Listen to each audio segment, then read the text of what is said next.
I mean, art itself is a changing concept, right? It really depends on how we socially conceive what's considered art and what's not considered art. Okay. So in that sense, I think it's almost difficult not to consider socially engaged art as part of art. Okay. When you say previous art, are you talking about, say, for example, 19th century ink paintings? Yeah. Or calligraphy, right? For example. I think this one, it's a very big question. Okay, I think it really depends on how we understand, for example, 19th century ink paintings. Okay, if we only see 19th century ink paintings as aesthetic objects, not as objects that actually has more than aesthetic roles in social life, for example. So if we understand art, even pre-modern art, in that way, we actually see a continuity rather than a discontinuity in socially engaged art. Okay, so I think it really depends on how we understand pre-modern art. Right? Yeah. The Sing for Her project also had a little program in it. So it's an interactive piece, so if people don't sing or don't shout, the volume is too low, then the song stops. So there's a technological aspect to the work. You know, I think maybe just overall the bigger question is how much technology do I use, okay? I don't really use cutting edge technology. You know, like MOOC is very common now, right? You know, even when I did the project in 2013, the Plants Living in Shanghai project, you know, MOOC has been around for 2 or 3 years. Online course has been around for 2 or 3 years. So, you know, building a website, uploading video to a website is not new technology. It's very common. Right? In my work, I'm using technology that's already pervasive, that can already reach a lot of people. So I'm not using cutting edge technology like some of my colleagues here do.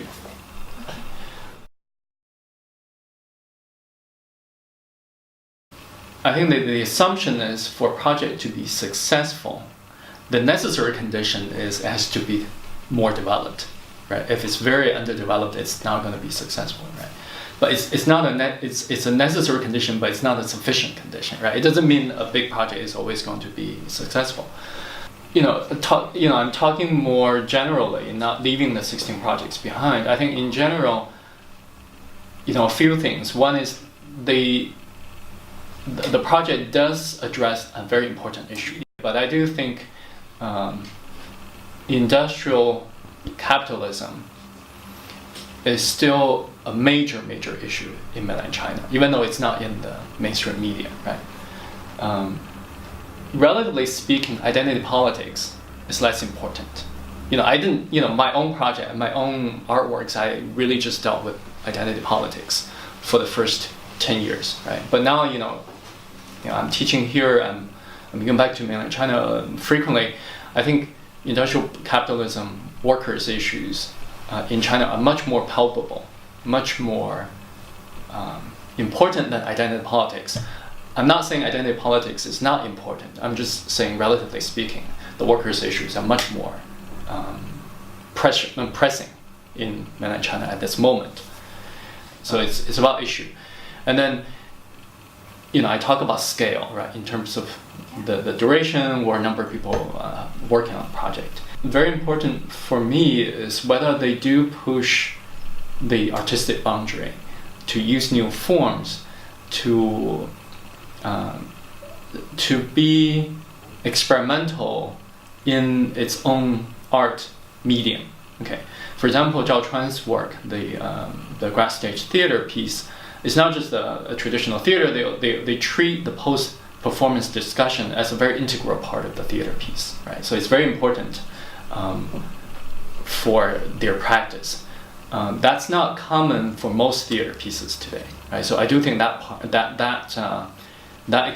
experimentation is very important for the project. So it has to speak to people who are also doing art to make them feel these works are pushing the boundary. Equality has many different aspects, right? Mm-hmm. So, for example, if I'm working on for example, I did a project with a Filipino community called Sing for Her. So I decided the sculptural form. They actually had no role in deciding that sculptural form. Okay. In that decision, there's no equality, right? So I made that decision, but the song we picked was through actually it came out of a very specific conversation I had with a senior activist, but the conversation was only the direct action linked to the song, but actually there's a whole process before that to build relationship, to build trust, right? So in that whole process, it's very, in a way, they hold more control. So they basically decide what to do. I'm just there to take photos for them, to get to know them. So they actually have more power in that sense. Okay.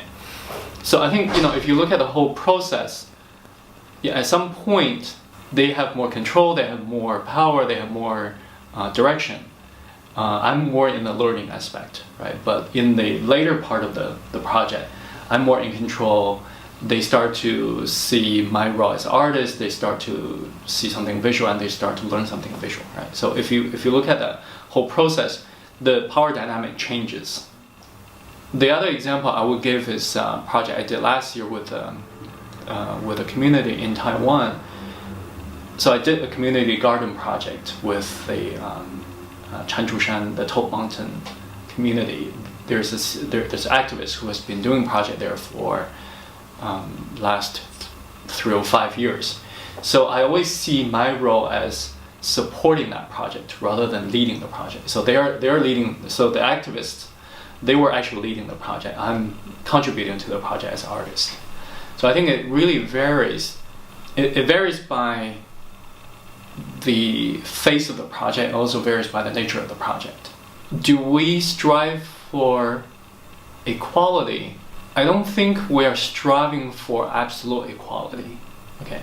But the sense of equality is very important as a consideration, right?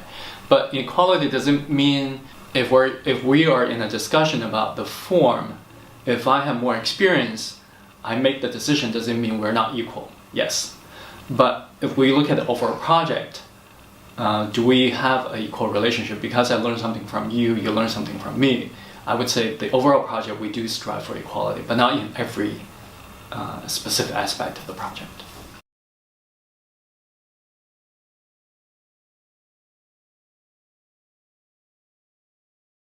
I think it must be educational for some people, right? Yeah. Because we actually got people who probably didn't think about this before. So it must be educational in that sense, but whether it's convincing, whether we can change their attitude, probably not. But at least to get them to start to think about this and to engage in some debate, I would see that as education, or I would see that as pedagogical. I think in that discussion I didn't have to, because there are people who are really very adamant about respecting the queer community, even though they are not queer, but I remember there were participants who argue against those who found queer lifestyle problematic for them. So the discussion itself already had, the participants themselves already had two different sides. But I think the bigger question is whether these kind of debate reinforce people's pre-existing views, or do they actually help to change their views a little bit? Maybe not completely, but at least a little bit, right? I think it's a question a lot of people raise in the online course. How do we evaluate socially engaged art? How do we really say this project made a contribution to this social cause or not? Right? I think this is a question a lot of people raise. I haven't done the work on it. I think it's probably not the best solution for artists to do it, it's probably better that I partner with a researcher who can do it. I think a lot of people are doing that already. Yeah.